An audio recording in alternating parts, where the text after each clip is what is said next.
Now go. Hey everyone, welcome to week 1 of Special Ed Social's Summertime Fun. We are going to talk all things curriculum differentiation. We have our amazing team here, Dawn, Jen, Heather, and me, Ashley. This is our first live of summer 2023. Dawn, Jen, Heather, and me. Why can we hear me? All right, we're going to keep going. Thanks for being here with us. We're going to talk all things differentiation for your classroom today.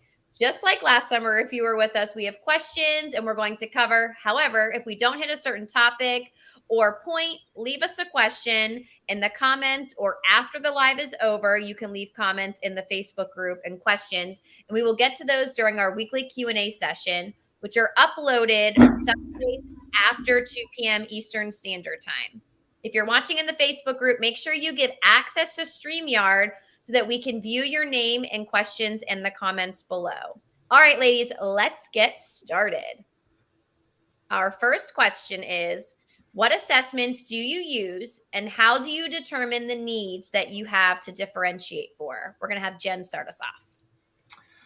So whenever you're working on your curriculum, you're working on differentiating it, trying to figure out how you're going to present those lessons to students, of course, we want to make sure we're meeting their needs. So using assessments is going to be a crucial way to determine what those students' needs are. Some of the assessments that I have used are more traditional, used in all classrooms, not just special education classrooms. Those would be DIBELS, iReady benchmarks, anything like that that your school uses that you feel is appropriate for the students in your classroom. Feel free to use those. And then I've also used VB-MAP, ABLES, and AFLs, which are all more functional-based assessments, communication-based assessments, a little bit of ABA thrown in there as well, specifically for those students, typically with severe disabilities, or usually you see those in an autism setting as well. So those are all different assessments that I've used to help figure out the needs of my students. What about you, Ashley? So when I was working in self-contained middle school, we used Unique Learning System. It was the one that our school district provided for us and the one that they wanted us to use. So that helped us track the path of where the students' weaknesses are or where their strengths were, and how we could basically pave them a path through middle school and work on areas of need for them. In preschool this past year, we used a system that I'm like literally Battelle. I was like, I'm blanking the Battelle this year. And that was one of the assessments that we do every single year. And it shows strengths of the students and areas of weakness. And then we use that to write IEP goals or to assist us in other ways to determine their path as they continue to grow as well. So yeah, those are some great options, Jen. I love the ones that you said. So if you haven't heard of those, and we threw a lot of acronyms at you at that time, put a comment down below and be like, hey, I don't know what VB-MAP is. Would I use something like that? And then we can talk more about that on Sunday during our Q&A. So question 2 is going to talk from, again, an answer from all of us. And it is, how would you differentiate each lesson? And then we have subject areas we're all going to talk about. So we're going to have Heather start, and she's going to talk about community and writing.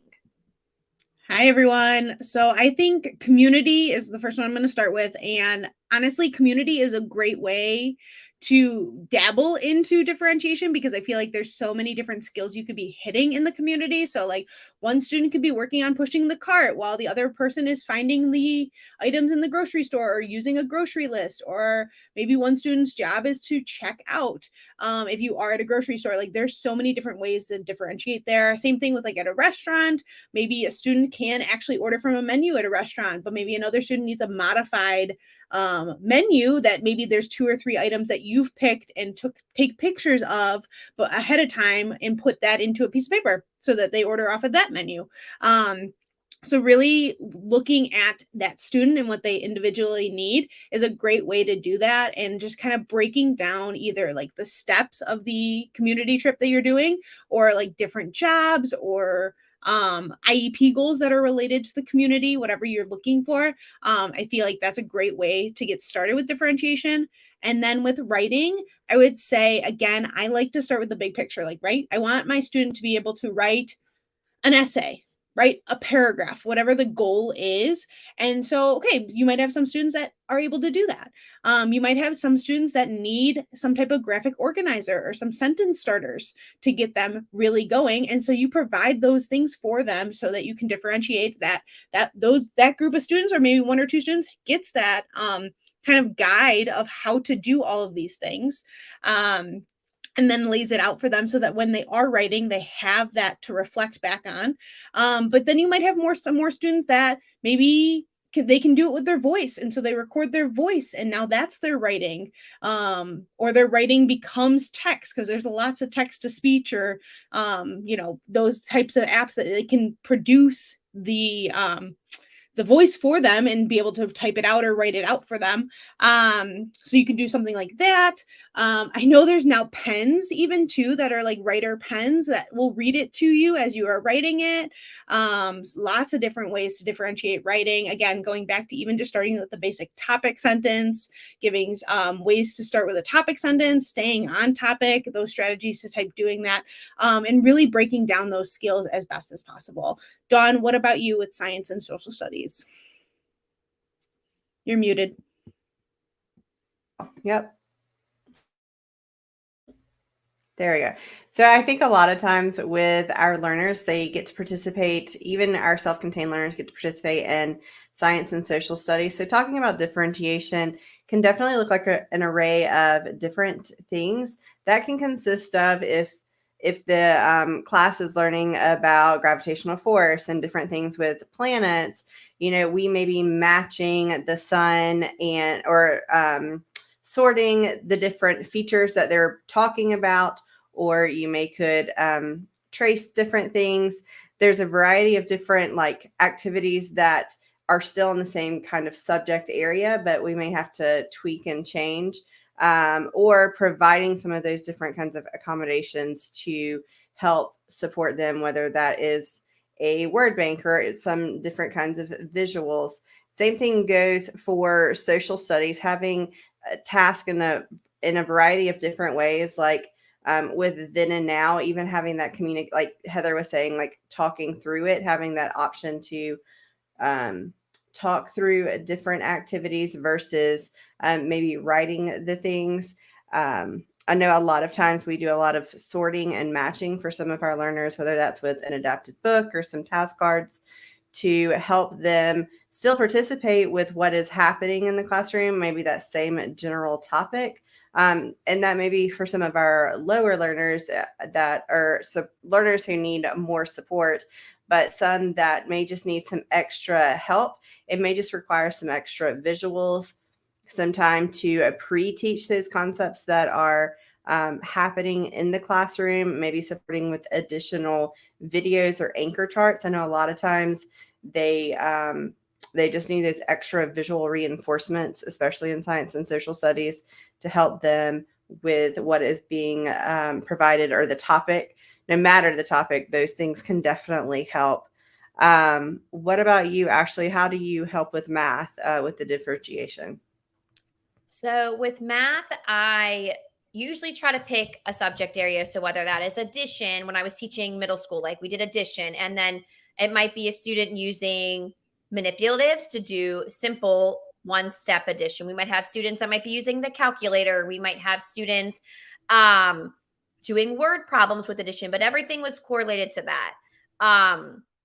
So that was one really big way that I had cut and pasting a lot of times. If they weren't able to write, we would do bingo daubers to daub an answer for things like that. So if fine motor was an issue, we made sure that they were able to participate with whatever else the entire class was doing. And it just looked a little bit different for every student. So we found their strengths, utilized that to make sure that we could work through a unit. So another example would be telling time. If a student isn't able to tell time, they might be doing digital time, and they might be doing time to the hour on an analog clock. We might have them just be using red and blue for the arrows, what's the red hand pointing to. You could have kids going to telling time by the minute, but everyone was working on that same overall concept, which was telling time. When it comes to life skills, I know Heather hit on community. A lot of it all correlates together. Jen's going to touch on a little bit more that also kind of communicate or kind of correlate with life skills. But if students aren't ready to work and go into the community, find things you can do in your building, whether that is organizing clothes from small, medium, large, folding socks, working on stacking objects, filling a grocery bag. So there's a lot of life skills you can do that go with what you can do in your classroom, just right then and there. You can even work on whether it's like digital on the board, where it's like a virtual field trip, things like that. There's a wide variety of things that you can do right within your school. A lot of times, ask your secretary or the custodial staff. A lot of times they have jobs that your kids could even just do in the classroom that would help them. Every year for our nurse, she would have to fill, I think we had like 100 some staff members. She would have to fill a bag of 10 Band-Aids and 2 gloves every year. We did that for her. It was a small task, but something that she could just check off her list to know that my kids could work on. And each kid had a different way that we did it. One kid, we had a whole thing where they would lay out 10 Band-Aids. We had kids that could just easily count to 10 and things like that. So taking one task and differentiating it to meet your students' needs in those ways. Jen, tell us about language arts and cooking. All right. Well, I'll go to cooking first, just since you were just talking about life skills, Ashley, and cooking kind of lends itself right into that. But I actually utilized a program called Cooking to Learn. It was a lot of visual supports inside of it. However, and it is an actual curriculum that you can look for, you can purchase it. And it's recipes. And what it does is it provides, like I said, those visual supports, but at different levels. So there may be 3 recipes, all for the same activity, right? Cooking mac and cheese, we'll say.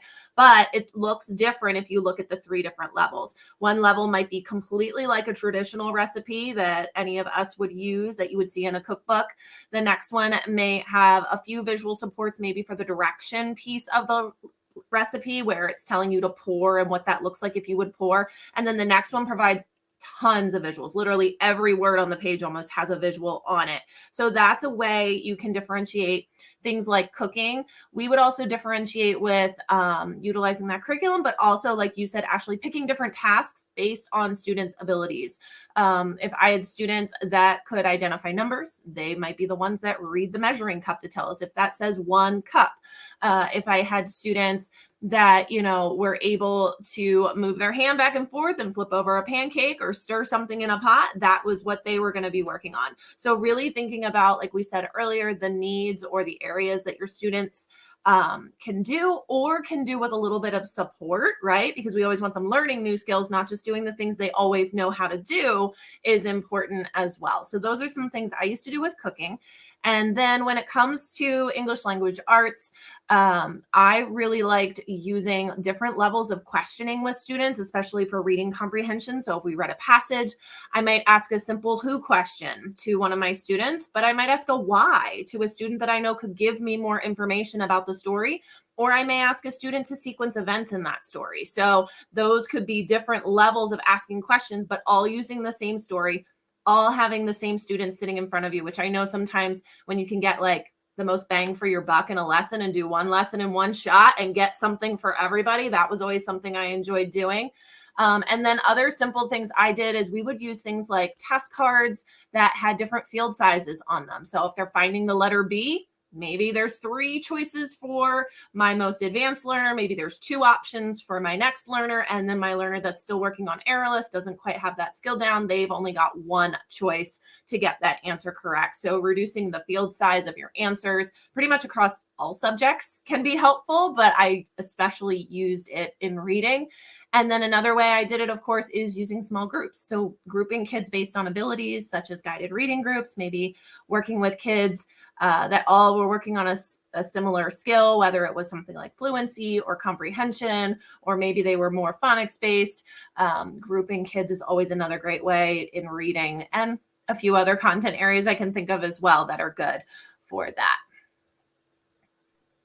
Awesome. Well, hopefully we have touched on some sort of subject area that you teach, but if we haven't, again, leave a question or comment so that we can make sure that we give you guys some tips and tricks for that.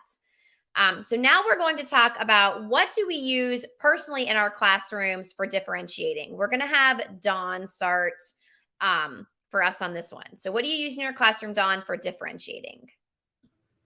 So there's a lot of different things that I use for students for differentiating, but I think that the most practical thing is during like my center rotation or during teacher time, because that's really a time where you can hone in on what the kid's doing and providing with what is needed, and you're able to fade those prompts and communicate it with the team.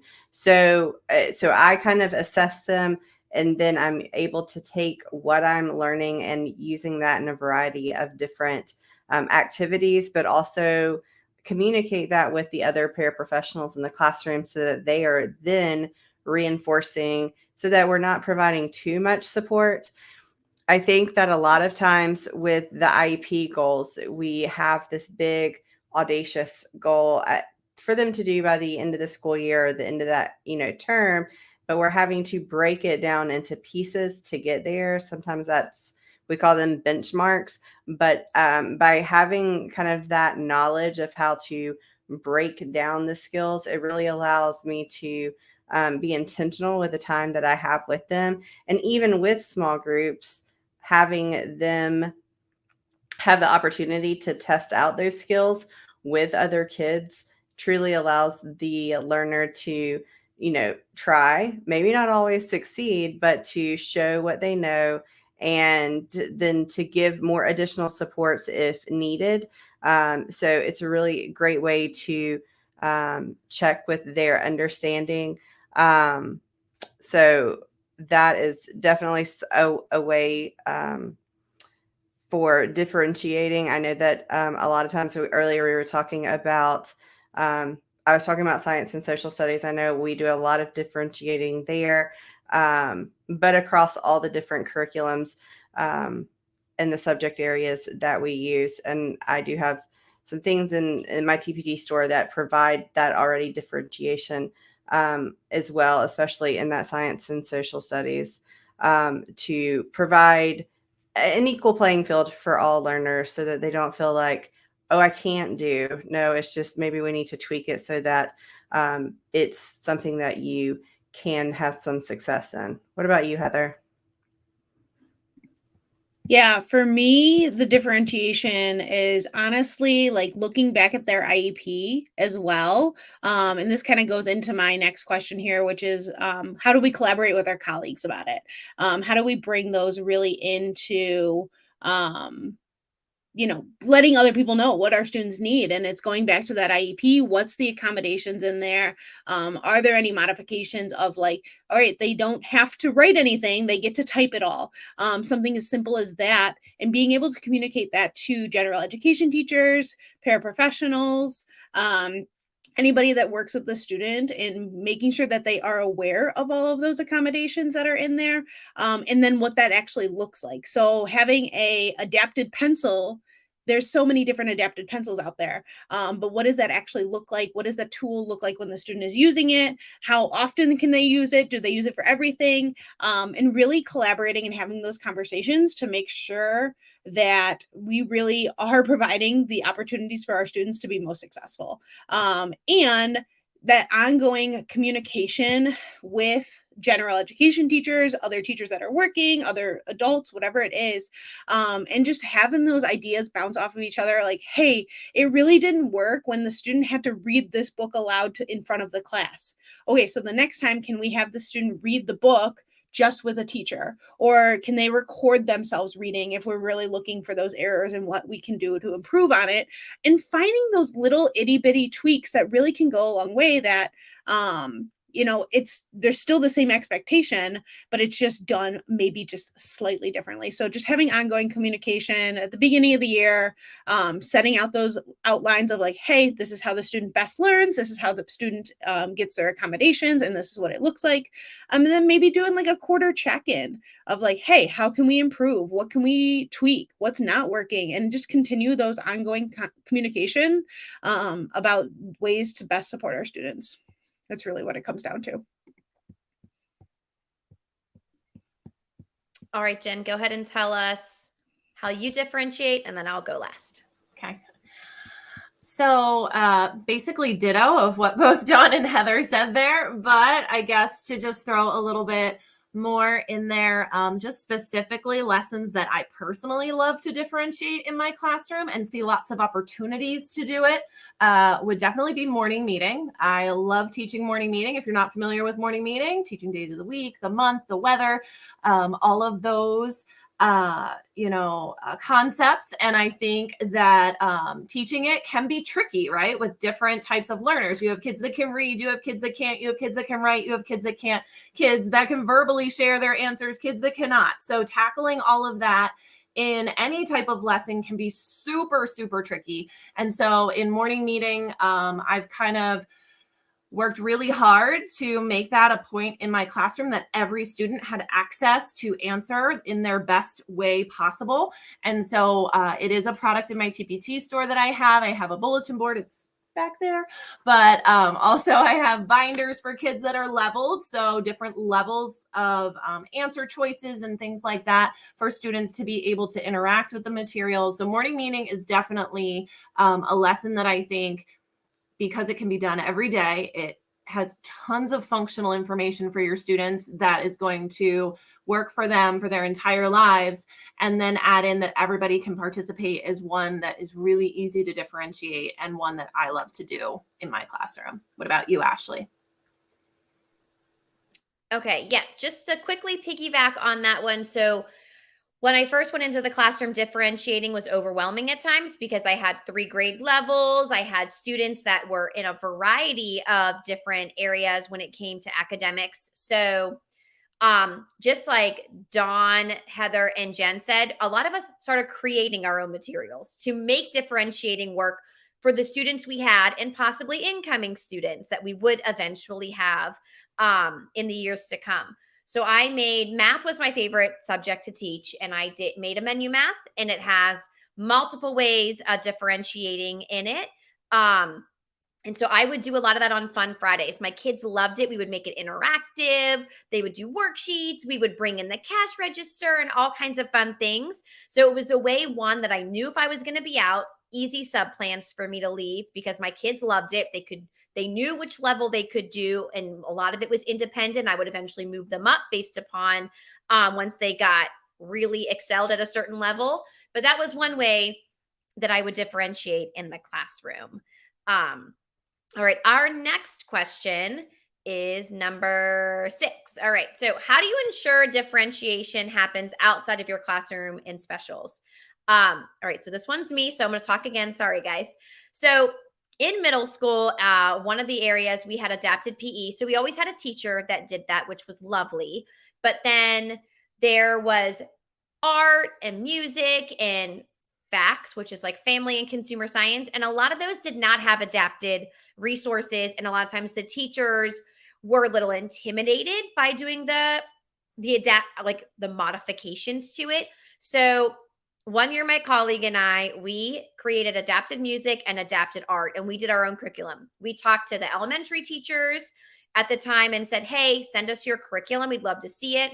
And we literally modified it. It wasn't over the top. It wasn't crazy, but we made art units. And a lot of the times our TAs implemented it. We did all the stuff, but my TA is amazingly creative at the time. And she would do a lot of the help. The art teacher would send over buddies from her class at the time to also assist students. So they got that one-on-one support. And we would create different, like we had artists that were, more abstract that they could do projects with. We got to use, wood for some of the projects. We did a project with balloons and bottle caps and like a lot of different things, like resources. So it was wonderful. The parents loved it.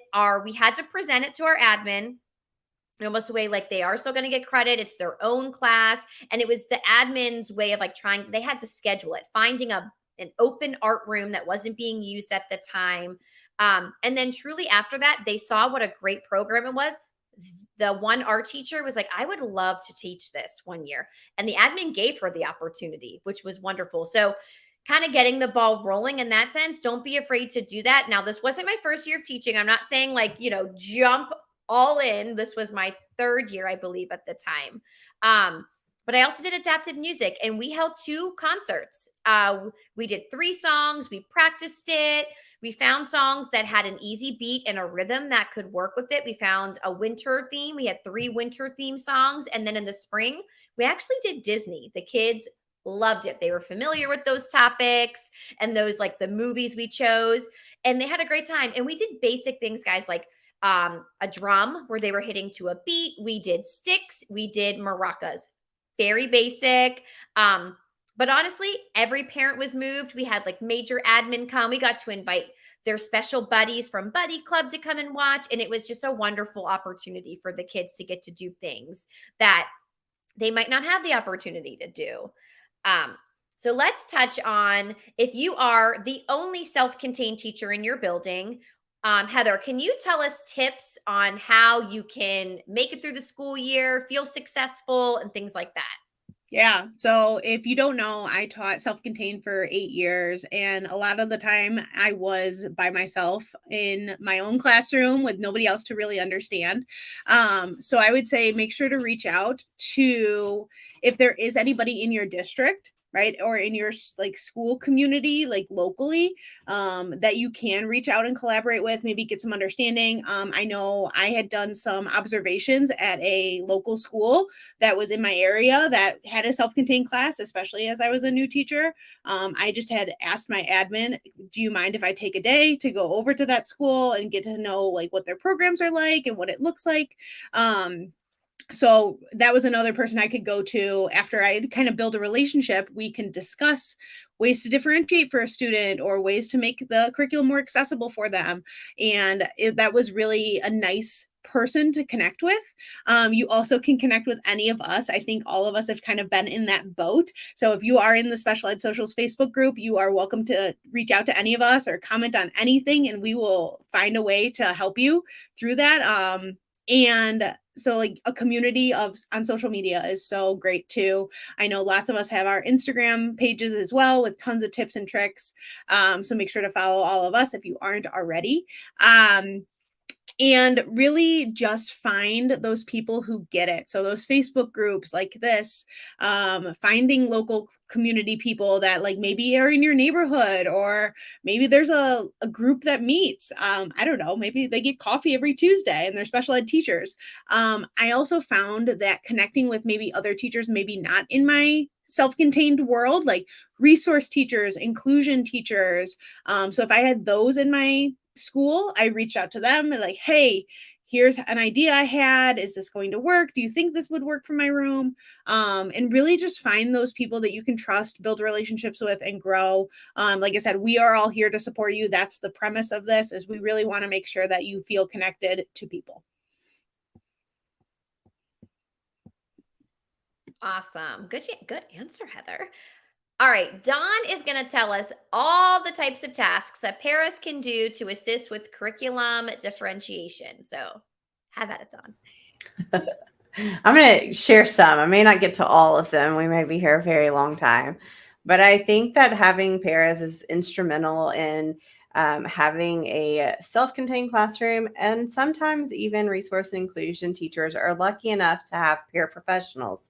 But we need to make sure that we are being strategic with how we use their time, not just to like be a runner to go get kids or to go help in different, difficult moments or in an assignment, but also we want to be able to train them at the beginning of the year, hopefully. I don't know about you, but I've also had some pairs that come in like in the middle of the year or have never done it before. And so having even something like a Paraprofessional Handbook, I know Heather has a wonderful one that really lays the groundwork of your expectations for your classroom and what the different roles of the you may be presented with during the day. Definitely helps set that foundation of what you want them to do.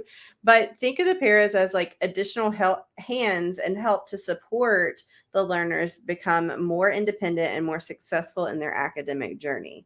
This allows them to make sure to come alongside them, but not give them too much prompt. And so you have to teach them what the hierarchy is, or you have to teach them what the expectations are.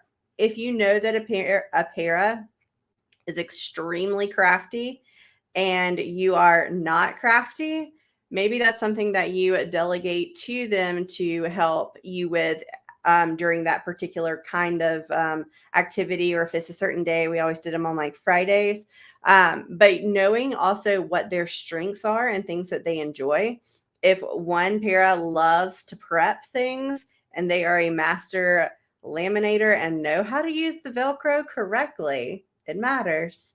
You would maybe let them help create the different adapted tools that they may use. A lot of times I know in my classroom, we have some learners that have some CVI needs. And so having paras be familiar with the activities and how to actually look for the eye gazing, practicing sitting with them for the first few sessions to model it, to show it to them, to have them do it and you give feedback, and then letting them do it on their own, just like we do with the kids. Sometimes we have to do that with the paras too, so they know what we're looking for because they can't read our minds. But by doing this and setting that foundation and those expectations and having clear expectations laid out for them, it really allows them to not have any like questions about what's being asked of them. And a lot of times they do it to like fulfillment because they want to please, they want to do what is being asked of them. But a lot of times they're just like, I don't know where to start. Like you can't necessarily just give them a bunch of adult flashcards and say, all right, make sure these kids get 80% accuracy because that's what their IEP goal is. You know, you may have to start with just introducing 5 of them and having them, you know, have 2 piles of what they know and what they don't know and show them how to track that data, and then increasing to where the kid's not getting frustrated, the para's not getting frustrated. And those are some academic things. There's also a lot of life skills things that the paras, I know my paras, I've been very blessed to have some amazing ones, but they also help like prep the activity. So if we have kids who are have physical impairments, we may have to get out a slant board for the next activity and different tools that they need. They may need a stylus for the iPad, or we have some learners that have to be positioned on different kinds of furniture, or like wedges and bean bags and those kinds of things. And so they're constantly thinking ahead while also making sure that other kids are staying in their kind of zone area of the activity that they are being in. So I think that by taking those 3 things and looking at what the expectations are of them, modeling it and giving them feedback, having some kind of like written out explanation of what you are wanting from them. And maybe that is just going to get kids and coming back. But whatever that is, make sure that you're working smarter, not harder, and that you're not having to put too much on you. They're there to help you. So also delegate when you can. And it just helps your whole room go so much smoother. Now, listen, I'm not saying it's going to go so smooth day 2 as soon as you like give them this binder. It doesn't magically work. It may take a month or 2 of trial and error and feedback, but then the rest of your year may go so much more smooth. And as you have other hiccups and challenges, then you can just take a pause break, say, okay, this isn't working. How can we tweak this? Giving feedback and listening to their input, but providing that direction for them definitely helps with the differentiation of instruction and activities that our learners are doing. Like they say on Family Feud. Good answer, Dawn. Good answer. All right, Jen, can you tell us what challenges do you face with differentiation, like differentiating the curriculum? And then how do you overcome these challenges? Sure. So I'm sure even just as we're talking today, we can all think of the times when we've had to differentiate curriculum and you all kind of just go, ugh, right? Like it's a lot of work.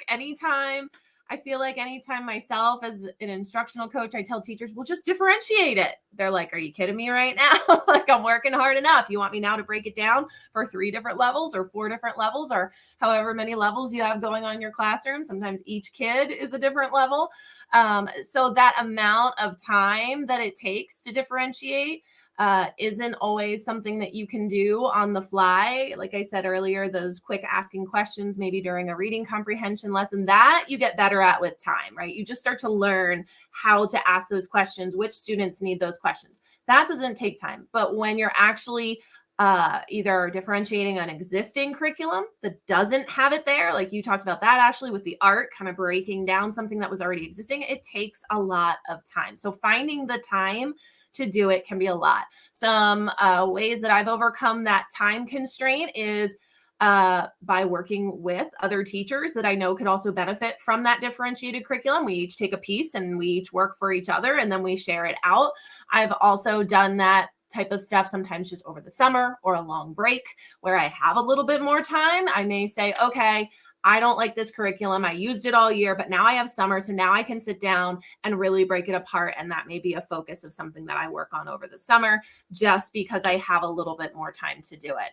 And then the other thing that I think can be difficult is just finding materials to support your differentiation. So sometimes you need a ton of manipulatives, right? If you want to keep things hands-on and differentiate that way for your learners, and that costs money. So a lot of times for teachers, we're either trying to find all the free materials that we can, right, and get those and use them, or materials from a retired teacher. I know for me, I got lucky.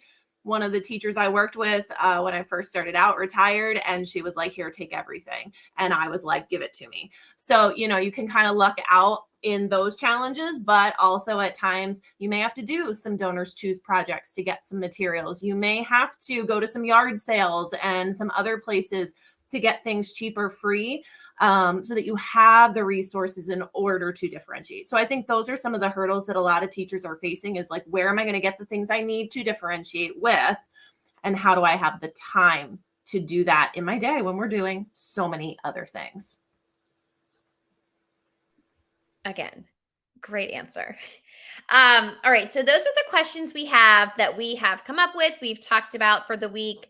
If we haven't hit exactly what you're looking for differentiation when it comes to curriculum, subject areas, leave a comment or below, and make sure you give StreamYard access so that we can see your name in the comment or the question that you have. We're going to send reminders in the group, and we will be answering questions. A recorded video will be up Sunday after 2 p.m. Eastern Standard Time. So if you aren't seeing this live, that's totally fine. We understand we all have lives and things happening. But thank you guys so much for coming to week 1. And we will see you live next Tuesday at 4 p.m. Eastern Standard Time, 3 p.m. Central Time, and whatever that equates to, Mountain and Pacific. See you guys next week.